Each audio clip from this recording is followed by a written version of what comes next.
บัดที่29กรกฎาคม2026นี้กองพันป้องกันเคลื่อนที่ปกสแขวงหัวพันสรุปเบี่ยงงานนำพา4นำของคณะพักหากฐาน6เดือนต้นปี2026และทิศทางแผนการ6เดือนท้ายปี2026ขึ้นอยู่ที่ห้องประชุมของตนโดยการเป็นประธานของสหายพันโทกีฬาจันทบุรุษเลขาพักหากฐานหัวหน้ากองพันป้องกันเคลื่อนที่ให้เกียรติเข้าร่วมของสหายพันเอกเพชรน้อยลอรอนศรีรองเลขาองค์คณะพรรครองหัวหน้ากองบัญชาการปกสแขวงหัวพันมีเลขาหน่วยพรรคที่ขึ้นกับหากฐานตลอดหอดสมาชิกพรรคสมบูรณ์และสำรองเข้าร่วมสหายพันโทพันบอนบุญสวรรค์รองเลขาคณะพรรคหากฐานรองหัวหน้ากองพันป้องกันเคลื่อนที่ไล่ขึ้นผ่านห่างบทสรุปใน6เดือนผ่านมาคณะพรรคหากฐานพวกเฮาไล่ถือเอาเวียกงานการเมืองแนวคิดเป็นปัญหาสำคัญในการศึกษาอบรมให้พนักงานสมาชิกพรรคเป็นปัญหาพื้นฐานสำคัญโดยถือเอาการดำเนินชีวิตประจำเรือนเป็นการตำหนิก่อสร้างซึ่งกันและกันเพื่อเฮ็ดให้คณะพรรคแต่ละหน่วยและสมาชิกพรรคภายในมีคุณฐานการเมืองที่หนักแน่นมีคุณสมบัติศีลธรรมปฏิบัติที่ดีมีความเชื่อมั่นต่อการนำพาของพรรค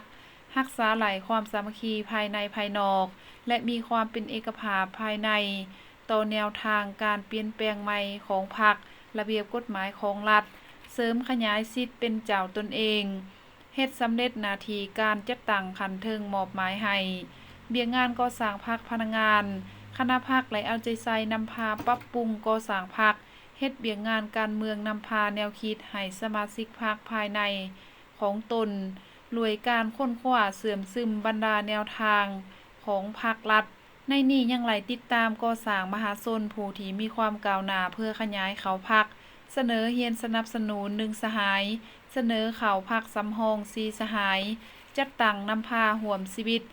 ปฏิบัติระเบียบการส่งแสงรายงานเสียเงินสติตำหนิก่อสร้างซึ่งกันและกัน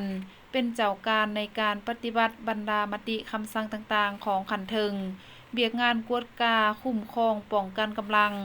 คณะพรรคก็ไหลเอาใจใส่ติดตามกวดกาการเคลื่อนไหวของสมาชิกพรรคพนักงานทางหลานคุณฐานการเมืองและคุณสมบัติศีลธรรมปฏิบัติติดตามแบบแผนการดำรงชีวิตทางเบียกภายในและภายนอกให้ถูกต้องตามกฎระเบียบของพรรค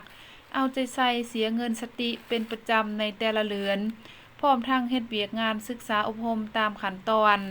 ตามหลักการของพรรคประชาชนปฏิวัติลาวางออกเอาใจใส่ปกป้องแนวทางนโยบายของพรรคการจัดตั้งและสมาชิกพรรคศึกษาอบรมสมาชิกพรรคให้เชื่อมั่นต่อการนำพาของพรรคระเบียบกฎหมายของรัฐยึดมั่นทฤษฎีมาร์กเลนินแนวคิดไกรสอนพรหมวิหารยกสูงทัศนะหลักมั่นคุณสมบัติศีลธรรมปฏิบัติเสริมขยายความเป็นแบบอย่างนำหน้าของพรรคในทุกโครงเขตเบียกงานให้มีผลสำเร็จ